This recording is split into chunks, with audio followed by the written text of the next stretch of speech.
Years now, parents have wondered if vaccines are linked to conditions like autism and ADD. Government officials and some scientists say there is no connection, and they're often backed by independent experts. But just how independent are they?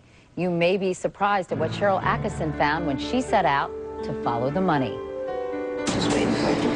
They're some of the most trusted voices in the defense of vaccine safety. The American Academy of Pediatrics, Every Child by Two, and pediatrician Dr. Paul Offit. But CBS News has found these three have something more in common. Polio number 2. Strong financial ties to the industry whose products they promote and defend.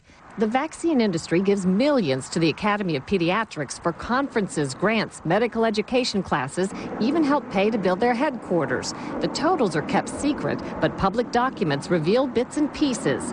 $342,000 was given to the Academy by Wyeth, maker of the pneumococcal vaccine, for a community grant program. $433,000 was contributed to the Academy by Merck, the same year the Academy endorsed Merck's HPV vaccine. Another top donor, Sanofi Aventis, maker of 17 vaccines, and a new 5-in-1 combo shot just added to the childhood vaccine schedule last month.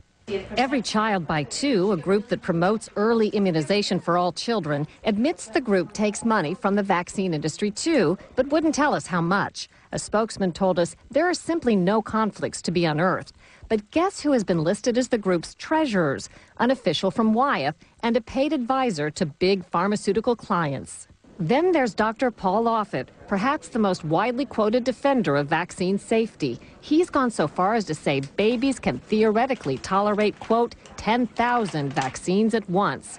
This is how Offit described himself in a previous interview. I'm the chief of infectious diseases at Children's Hospital of Philadelphia and a professor of pediatrics at Penn's Medical School. Dr. Offit was not willing to be interviewed on this subject, but like others in our investigation, he has strong industry ties. In fact, he's a vaccine industry insider.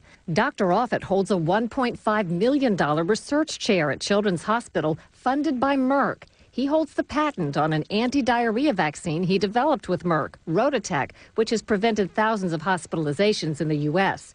And future royalties for the vaccine were just sold for $182 million cash.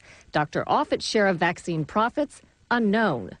There's nothing illegal about the possible conflicts of interest, but as one member of Congress put it, money from the pharmaceutical industry can shape the practices of those who hold themselves out to be independent. The American Academy of Pediatrics, Every Child by Two, and Dr. Offit wouldn't agree to interviews, but all told us they're upfront about the money they receive, and it doesn't sway their opinions. Today's immunization schedule now calls for kids to get 55 doses of vaccines by age 6. Ideally, it makes for a healthier society, but critics worry that industry ties could impact the advice given to the public about all those vaccines. Sharyl Attkisson, CBS News, Washington.